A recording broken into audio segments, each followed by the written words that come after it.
CEO of the Shelton Group, and she's based right up the road in Knoxville, Tennessee. For those of you who have had the pleasure of hearing Suzanne before, you know that we are in for quite a treat. Her firm studies behavior aspects of energy efficiency by polling Americans to understand the drivers and obstacles to adopting energy-efficient products and behaviors. Her insights are always eye-opening, and her focus on understanding our consumers is vital to all of our success here in this room. So please help me welcome Suzanne.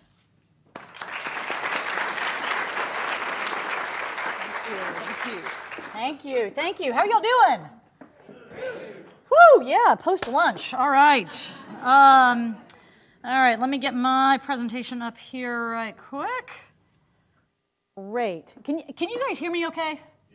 I've got a lavalier on, and then we've got this as well. So the AV guys in the back, just manage me however need to. So thank you, SEEA, for having me here. I'm thrilled to be here with all of you and thrilled to talk about this. How do we deeply understand Americans' attitudes and behaviors, so meet them where they are, so that we can move them down the energy efficiency path? And it's much easier said than done, as many of you guys have already experienced. So I've got about 30 minutes of talking, and then we should have about 15 minutes of Q&A. As you've probably already figured out, I am the fastest talking Southern woman you have ever met in your life. So my advice is, I'm going to throw a lot at you. My advice is, don't try to write it all down. Just get a copy of my deck from me afterwards. Just give me your business card if you want it. I'm happy to send it to you, and you can share it throughout your organization, and you'll be able to kind of track back with what we talked about, all right? Some quick level setting on Shelton Group, and Mandy did a great job of teeing us up. We are the nation's leading marketing communications firm, entirely focused in the energy and environment space. So this is all we do. It's not a practice area for us. It's our entire reason for being. And in fact, our vision is probably closely aligned with the vision of many of you in this room. We get up every morning to accomplish this, that every home and building in America is energy responsible and sustainability is ordinary, because we see lots of wonderful things on both the right side of the aisle and the left side of the aisle that get accomplished if we get here. So our purpose that undergirds our vision is to help create a market advantage, essentially be the wind beneath the wings of people like you. So you guys are out there with products, with programs. You've got boots on the ground and swinging hammers. We don't do that, but we can help make sure you create a market advantage in the work that you're doing every day and ultimately get us to that vision. So in order to do that, we've got to understand what people are thinking, because marketing, particularly in the energy efficiency space, sometimes makes the mistake of presuming everybody wants this, and we're going to talk a lot about that today. So our goal is to understand, okay, what do they want? Where are they? What's their mindset? What are their attitudes? What are their behaviors related to energy and the environment? And then by understanding that, we can help you craft the right marketing strategies and ultimately the right engagement tools to move the needle and create an overall culture of energy efficiency in our country. So we play in the energy space, as you might imagine, but also the building product space, the consumer goods space, and then a handful of folks in the B2B arena, particularly in the built environment. So that's some quick background on us and on the studies that we do, because I'm going to pull from those today. Know that they're all statistically significant. We feel it's about 1 a quarter, and we talk to between 1,000 and 2,000 people each time, mirroring the latest U.S. Census Bureau data. So any stat I show you has a plus or minus 3% margin of error on it, is how to look at it. And I'm showing you all fresh stuff that's within the last 12 months. All right, so before we dive into energy efficiency, let's kind of start broad and look at what's happening out there in the marketplace and begin to get in the heads of the average Americans. No secret to everybody in this room that there are a lot of players entering the home energy management space right now.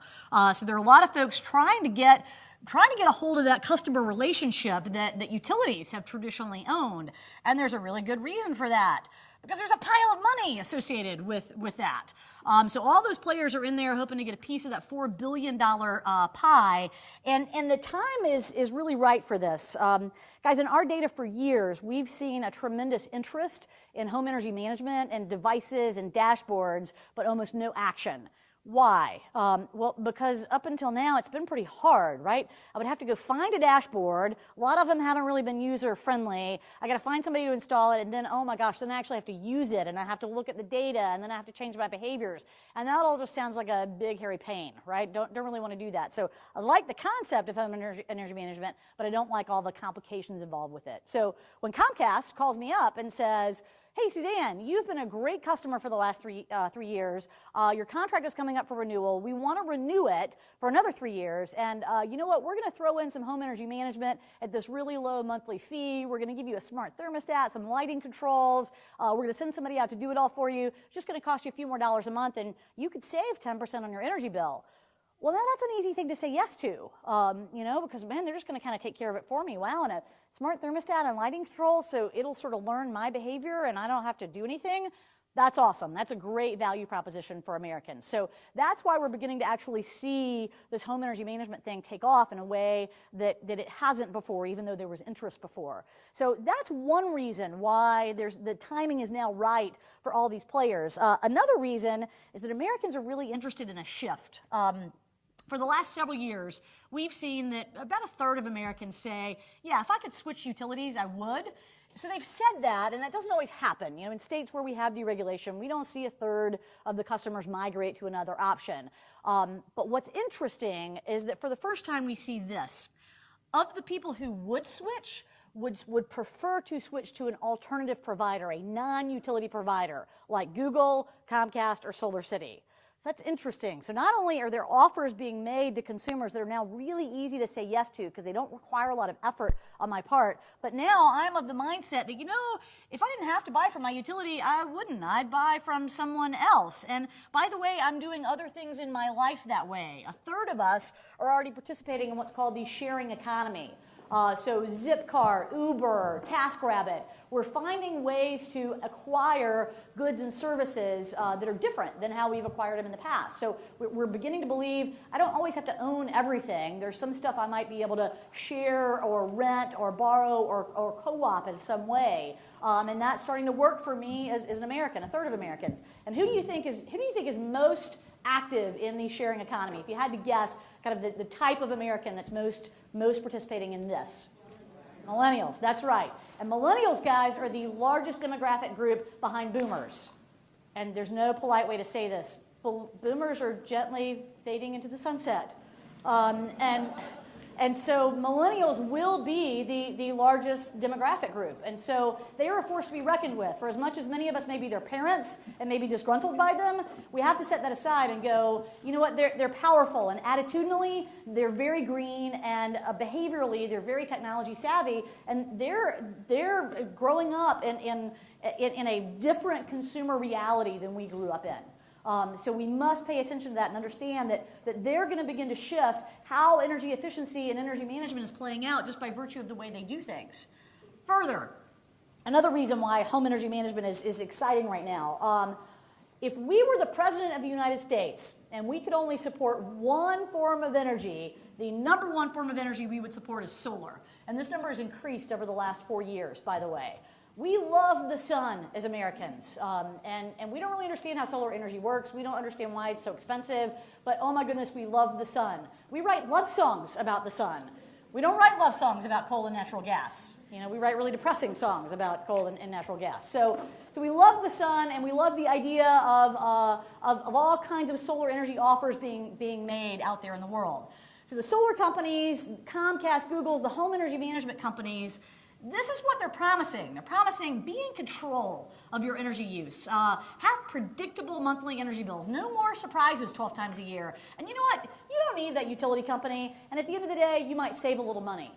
So really, the solar guys and the home energy management guys, everybody playing in the connected home space, they're selling energy efficiency, but they're not marketing energy efficiency. They're marketing control, relief, peace of mind, getting to feel superior and smug. Oh, and by the way, I might save a little money. That's what they're marketing. It's not energy efficiency. It's those deeper drivers. And that's key to actually how we move energy efficiency forward. And we're going to get into that right now because there are several challenges associated with marketing energy efficiency, not the least of which is that most Americans don't think they need it. Let me say that again. This whole industry, everybody in this room exists to make energy efficiency happen, and most Americans don't think we need what we all exist to do on a daily basis. Here's why. 80% of us think we use less energy than we did 5 years ago. 49% of us think our homes are already energy efficient. Thank you very much. So imagine If I don't think I'm using more energy and I think my home is already energy efficient and you're trying to market energy efficiency to me, I'm like, yeah, I don't know why you're talking to me. I don't have a problem.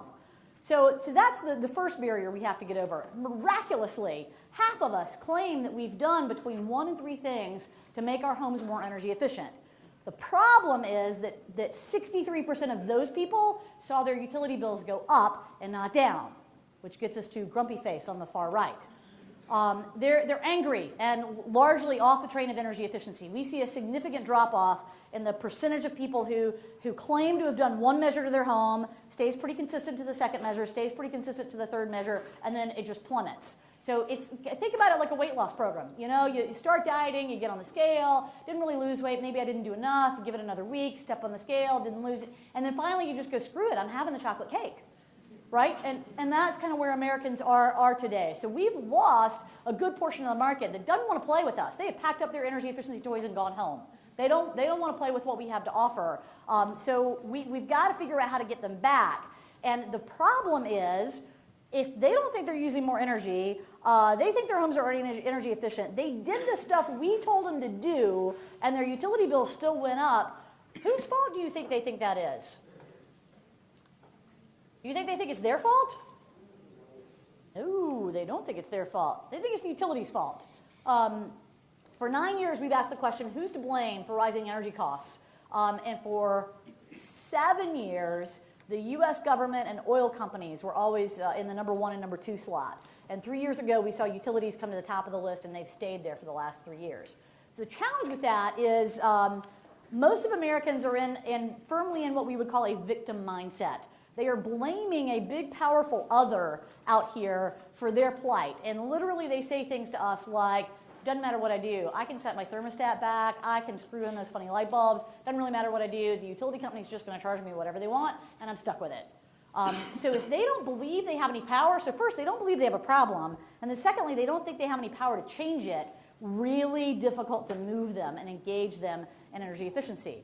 So all of this is leading to wildly erroneous expectations.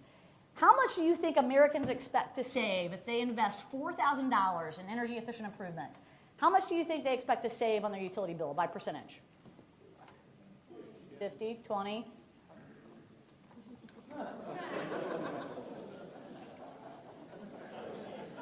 Right.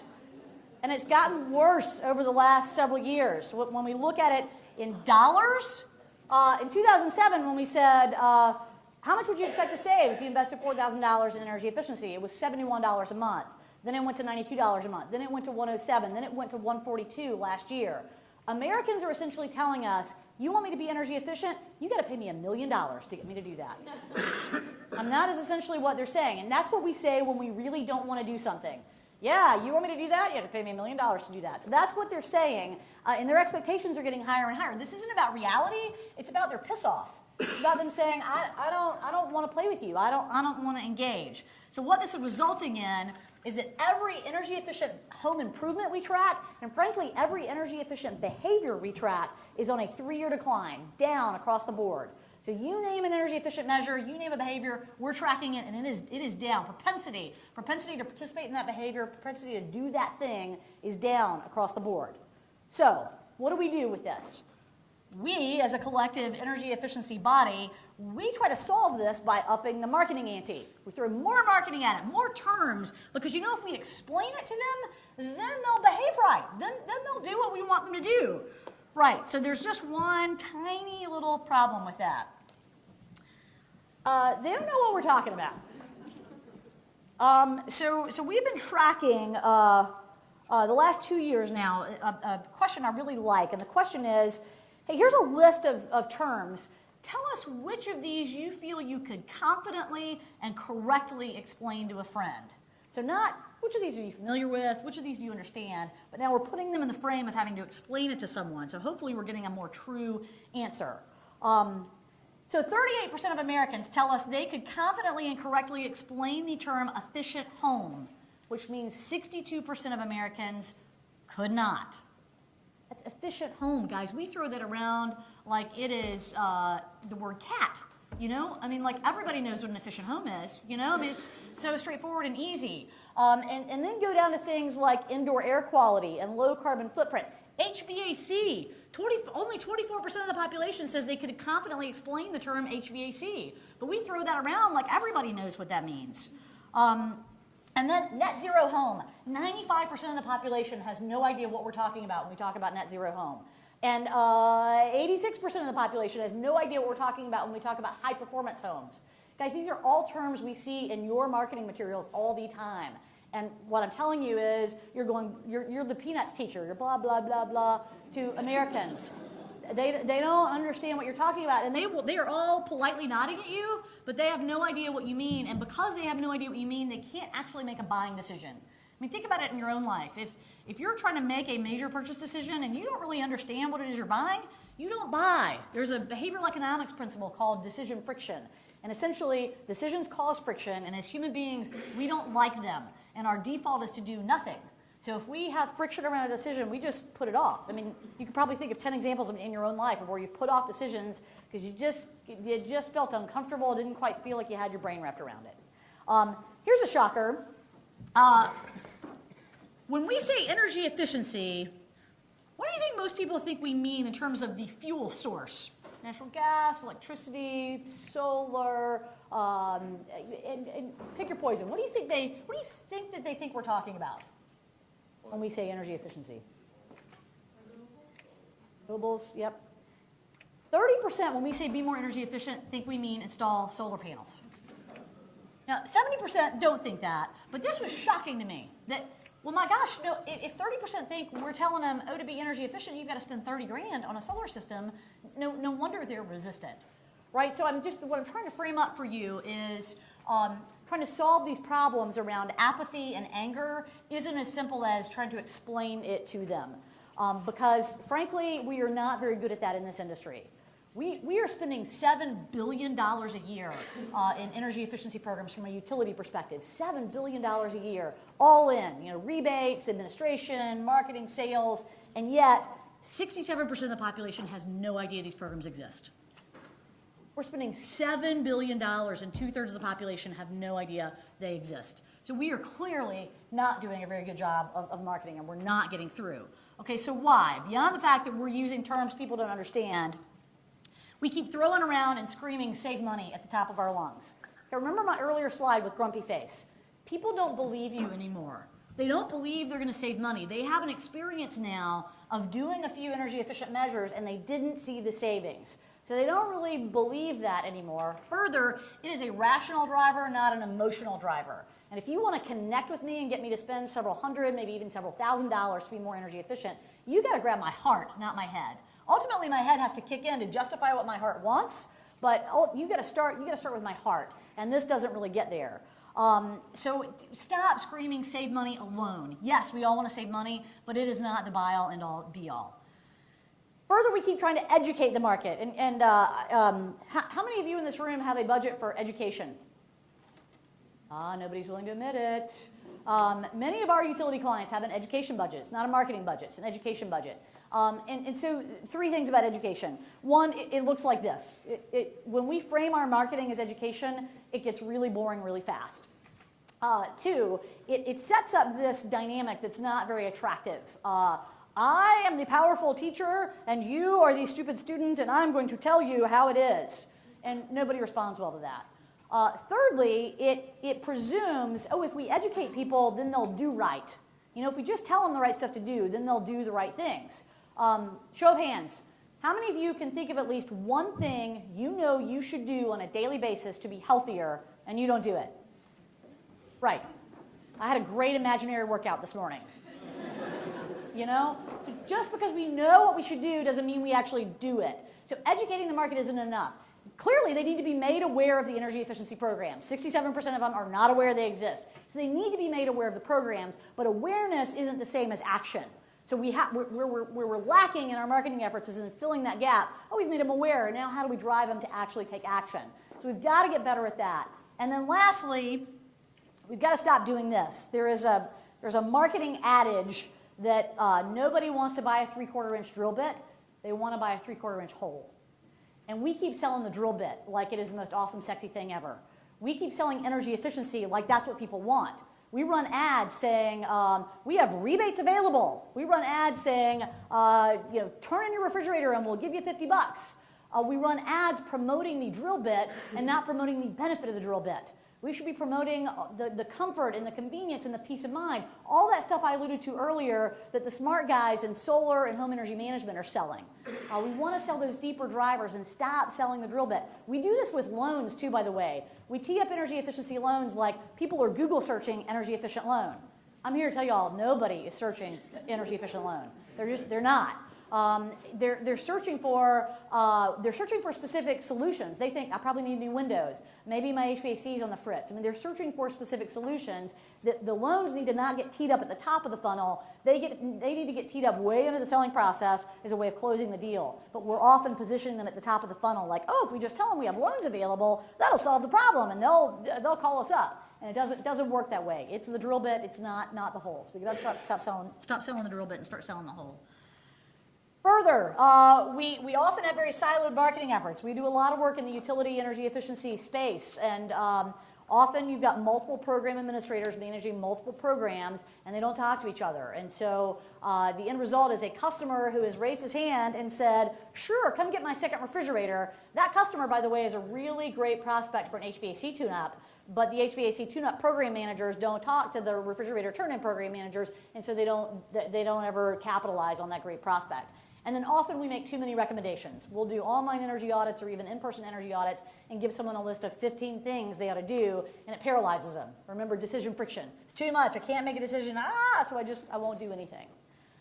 All right, so what can we do? I'm going to dig into the marketing pieces because that's my bailiwick, but just a couple other thoughts. Guys, I think we got to change the game.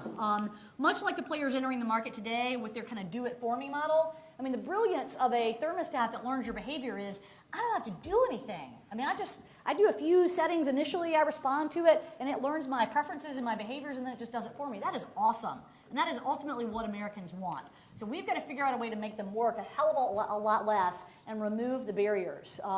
There is a model, the performance contracting model on the C&I side is actually the model we ought to be looking at on the residential side, where you can come into a customer and say, you know what, we're going to do the evaluation, we're going to do the upgrades, we're not going to charge you anything, we're going to make money on the delta. Folks like HomeServe are working to solve that problem today. I would like to encourage all of you to be thinking creatively like that. How do we remove the barriers and literally do it for them and make it easy for them to say yes to it? From a marketing perspective, we want to connect them to the real underlying benefits of energy efficiency that they actually care about. And so let's talk about the underlying benefits of each of these icons. If you sell your house for 10% more than all the other guys on the block, how do you feel? Good? Like God. Yes, you are the smartest human being on the planet. You are a rock star. You figured out something that none of those other jokers that you call neighbors could figure out, right? So resale value. It's not a rational driver. It's not just about numbers on the page. It is about feeling like the smartest human being on the planet. That is awesome. That is a deep emotional driver. Health. Making sure I don't get sick and making sure my kids don't get sick. Pretty deep emotional driver.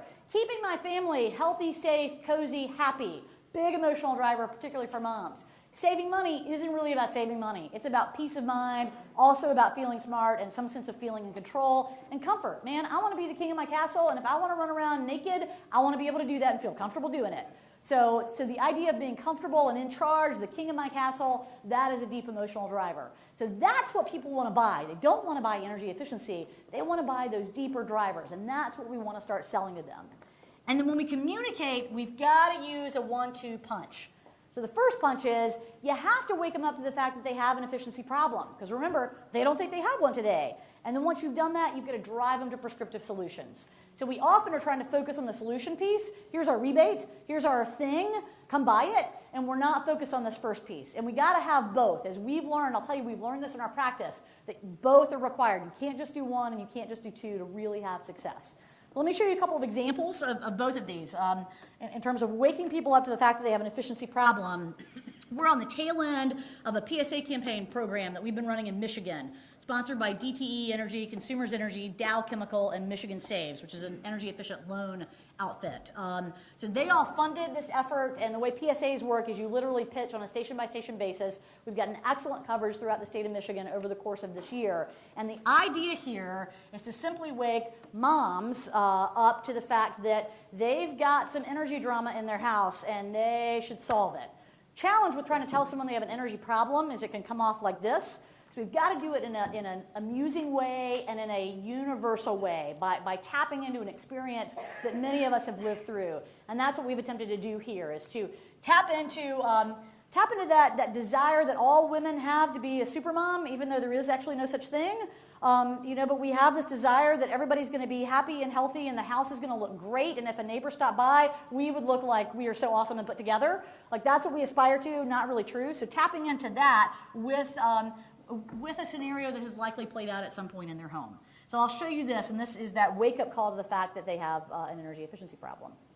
And notice we never said save money. We said stop wasting energy and stay comfortable. The idea of loss aversion, of not wasting, we've done lots of experiments around that. It tests really, really well. Our brains, in fact, respond in a more emotionally visceral way to the idea that we're going to waste something or lose something we already have than the idea of saving something we might gain. And remember, they don't believe they're going to save money anyway. So stop wasting and stay comfortable. There's 2 spots in this, so I'll show you the second one as well. So this all drives people to a website where they then can actually self-select based on a core driver or 2 core obstacles. So a driver is, my home is always too hot or too cold. In our experience, that actually tends to be what causes someone to pick up the phone. I have a new baby and the nursery is really drafty. My mother-in-law has just moved in and it's really hot in that room. Or I'm just tired of being at home and the temperature is different in every room. So comfort can be the thing that causes someone to pick up the phone. What gets in their way is energy upgrades cost too much and I don't even know where to start. So based on what they select, they get offered up the right recommendations from the right partners for them. So far, so good. These are results as of the end of September. I don't have the results as of the end of October. We were shooting for between $300,000 and $600,000 in free media.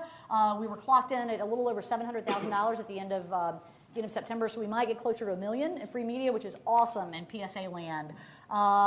Exceeded our unique visitor goal to the website. I want to call your attention, we've just done our post-testing, and we've got 19% unaided recall, which means without telling them the name of the campaign, we just say, hey, have you seen a campaign about energy efficiency? And if so, do you remember anything about it or what it was called? 19% of people were able to recall, oh yeah, it's that avoid energy drama thing. And then 28%, when we gave them options, if you've seen any of these messages, 28% were able to call out avoid energy drama. That's phenomenal, guys, for any ad campaign, much less a PSA campaign where we don't control the media buy. Really, really strong results. So I highly encourage you to take this sort of approach, pull multiple partners together. Mandy said it on the front end. We're stronger together than we are individually. So come together, pool your resources, take this kind of statewide approach, and create that awareness, that first punch, if you will, to help people see that they have an energy efficiency problem. And then drive them to prescriptive solutions. What we found in this program is, yep, it drove people to the website, and yep, we have good unaided and aided recall. But when the utilities that were playing actually sent out email blasts promoting the program, that's when we saw a real spike to people going to the website and signing up for an energy audit. So that's the direct communication. That's the piece that needs to happen to close the deal. So you need the awareness, and then you need the direct communication. And we believe, and something we're experimenting with right now that I want to share with you, is that direct communication needs to be highly efficient and highly personalized and highly customized depending on who you're talking to. After 10 years of polling Americans, guys, we know there are 4 distinctly different types of consumers in terms of their views, their attitudes and behaviors on energy, and their deeper emotional drivers beyond saving money. So 4 distinctly different sets of drivers for why someone would want to participate in energy efficiency. And so you have to talk to those 4 distinctly different drivers in distinctly different ways. This kind of broad brush save money message doesn't work across all 4, or even stay in control. That only works for a couple of them. It doesn't work for all 4. So really critical to know who we're talking to so we can serve up the right message. Further, for each of those 4 consumer types, because of our years of polling, we actually know what are the measures they think they should do first, second, third, and fourth. So based on where they are in the buying cycle and what they've already done, we can tee up not only the right messaging, but the right measures that they already thought they ought to do anyway, filtering for what they've already done, and then, by the way, prioritizing for what the utility in their area wants to push. So it's a pretty cool program based on that, that emotional segmentation that allows us to identify that guy who has raised his hand for a refrigerator turn-in and then continue to upsell him. In essence, getting one person to do multiple measures rather than getting multiple people to each do one measure, which is kind of how we're doing it today. So pretty cool approach. We're piloting it right now in Michigan and in Wisconsin with Consumers Energy and Alliant Energy. Really phenomenal early results, guys. Our email campaigns out to the base that we identified on the front end and targeted at the beginning of the funnel, we're getting 38% open rates and like 19% click-through rates, 7% opt-in rates into this program. And every time we run a little mini campaign and test different behavioral nudges from social proof to loss aversion to the power of free to endowment, we learn something more about what type of nudge works with what type of consumer. It's an awesome marketing program and also an awesome market research experiment. So would love to share more with you about that, but the thing I want to encourage you to walk away with is beyond that broad brush wake-up call, we've got to target specific segments and tee up 4 distinctly different sets of messaging, 4 distinctly different sets of measures in a completely different experience for them so that we're speaking their language and can actually motivate them to make the right decision. So the key takeaways here are energy efficiency has a value proposition problem that we've really got to solve before we're going to see widespread adoption. We got to stop marketing the drill bit and start marketing the hole, if you will. And we've got to make it easy, automatic, and bundleable. That's kind of how the home energy management players and solar energy guys are sort of beating us at our own game, if you will. We've got to tee up that 1-2 punch, and we've got to make sure we deliver the right message to the right person at the right time. So if we do those things, I think we will begin to see traction. And I've tried to give you guys a couple of examples of what that looks like to cement it and make it real. But I would love to also talk it through with you. So I think we've got about 15 minutes for questions. We've got some microphones down here, so I would love to take your questions, and let's have a bit of a dialogue and even a debate as a group, because this is a lot of my thinking. I want to hear your thinking as well. We have a question down here for you. Great. Okay, you were awesome. My name's Beth Bond. I'm with Southeast Green. We're the largest online news site for sustainable business and environmental policy. We cover 13 states, so a lot of the states y'all are working in. My question is you talked about the 4 demographics. A lot of us in the South would say we have 2 demographics, us and the Bubbas. So can you just quickly go into what those 4 demographic areas are, please? I sure can. And it's 4 segments and not necessarily demographically driven, by the way. And that's a challenge. We're starting to see some players in this market talk about segmentation, and they are talking about demographics and energy consumption. And y'all, the only demographic variable that we find to be predictive in terms of their attitudes about energy and the environment is how they vote. And so Republicans, you might imagine how their view on energy and the environment is. Democrats, you can imagine what their view on energy and the environment is, and that plays out. But income, region, age, education, it's kind of across the map on our four segments. Our 4 segments are about what do they believe, what have they done, and what do they say they're likely to do. So it's emotional based. So the 4 segments are cautious conservatives, which do tend to skew Republican, don't tend to believe global warming is real and happening and they have any responsibility for it. Very ROI and control driven. That's what they're focused on. True believers, who absolutely are about environmental change, doing the right thing. They're about the greater good, and you appeal to them by appealing to their personal responsibility in the energy and environment arena. Concerned parents, very driven by their kids and wanting to keep their families cozy, safe today and in the future, and working class realists whose entire worldview is colored by their economic realities. And they're looking at, do I pay my energy bill or do I buy prescription drugs this month? I mean, they're challenged to make all those kinds of decisions. So to the degree that we can help them keep more money in their pocket, the better. So hopefully that answers that question. We have one over here. Hi, my name's Ari. I'm from Pulse Energy. We do commercial energy intelligence software.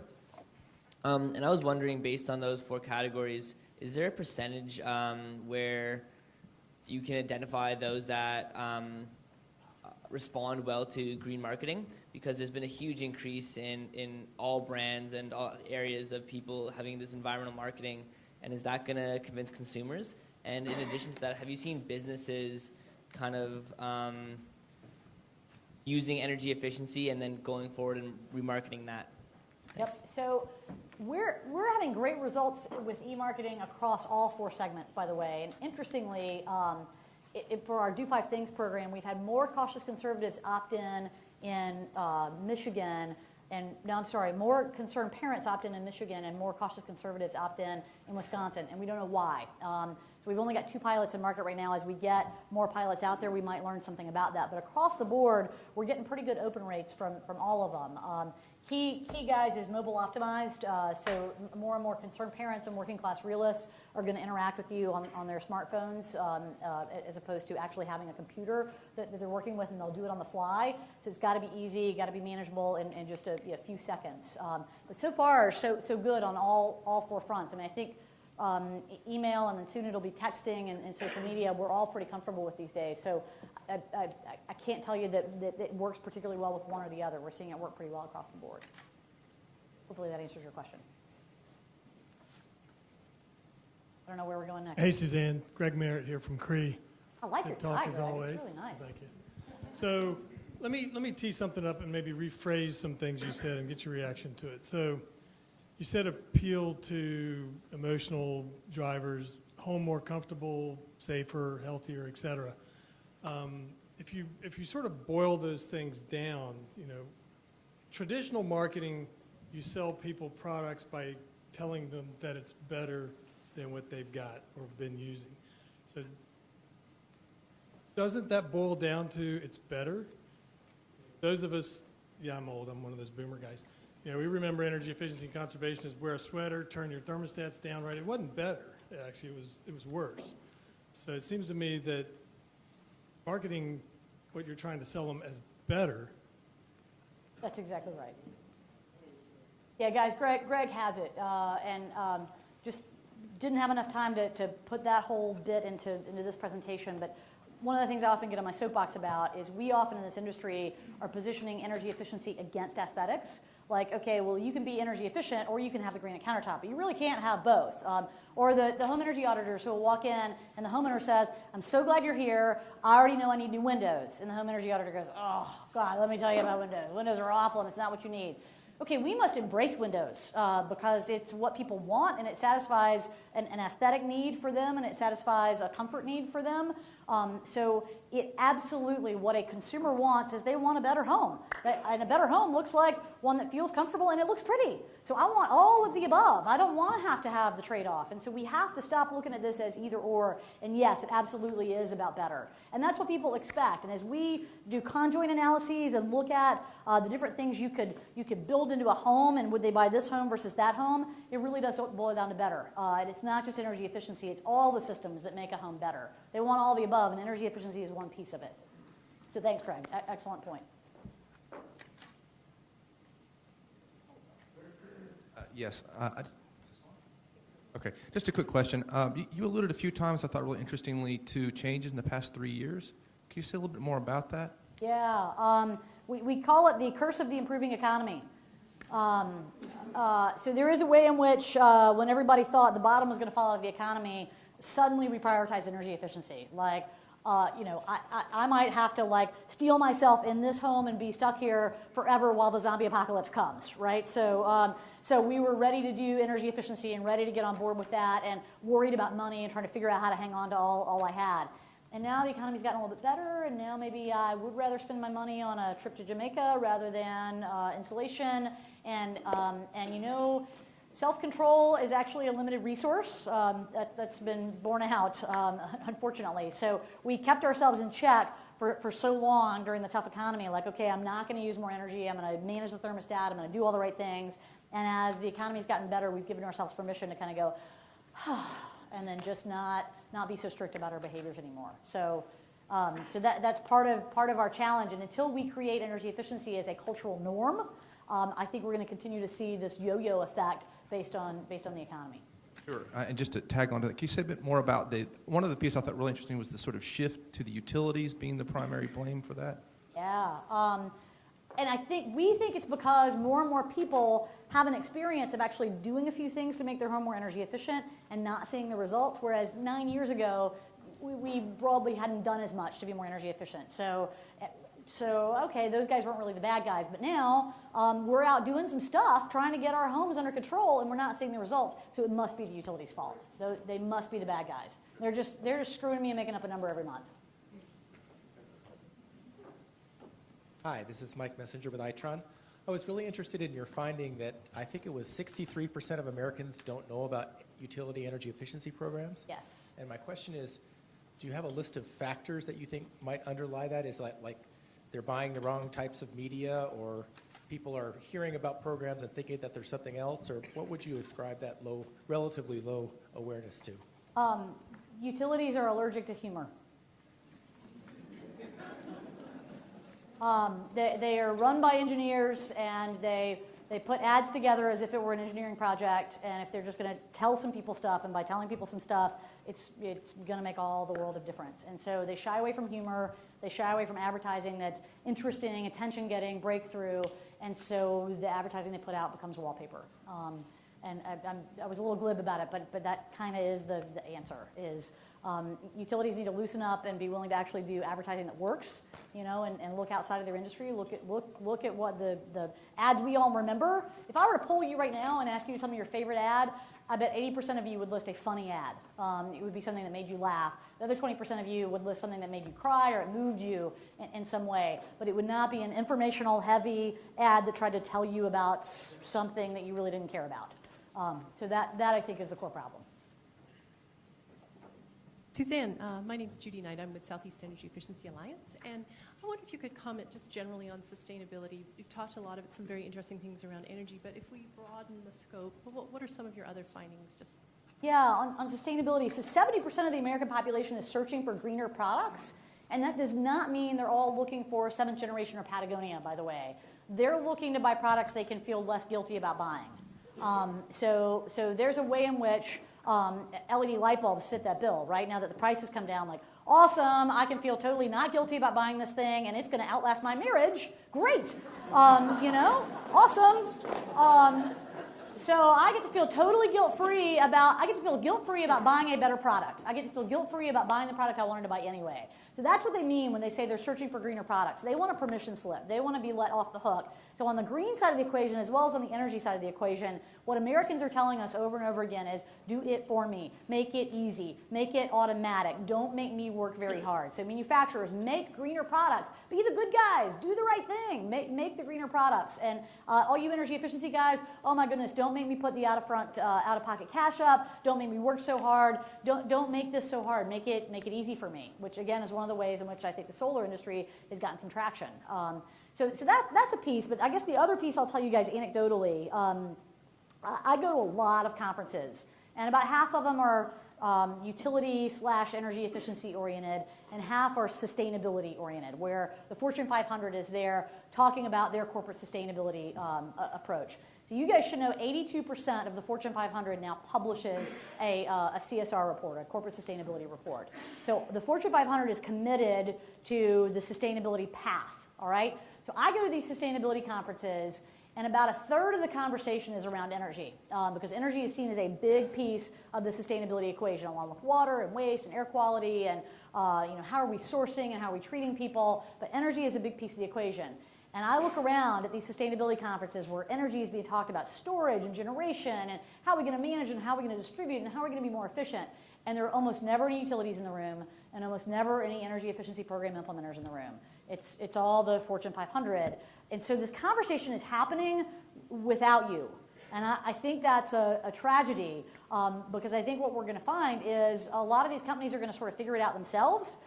They're getting increasingly frustrated with utilities not being willing to partner with them and do things the way they want them done.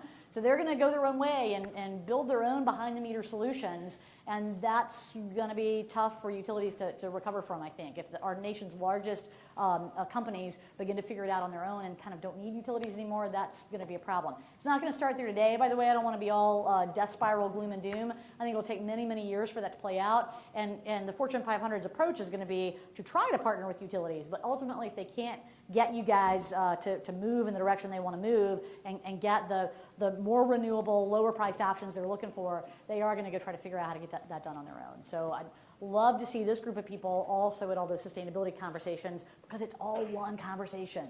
We happen to think of it as two separate conversations. And thank you very much. I appreciate it.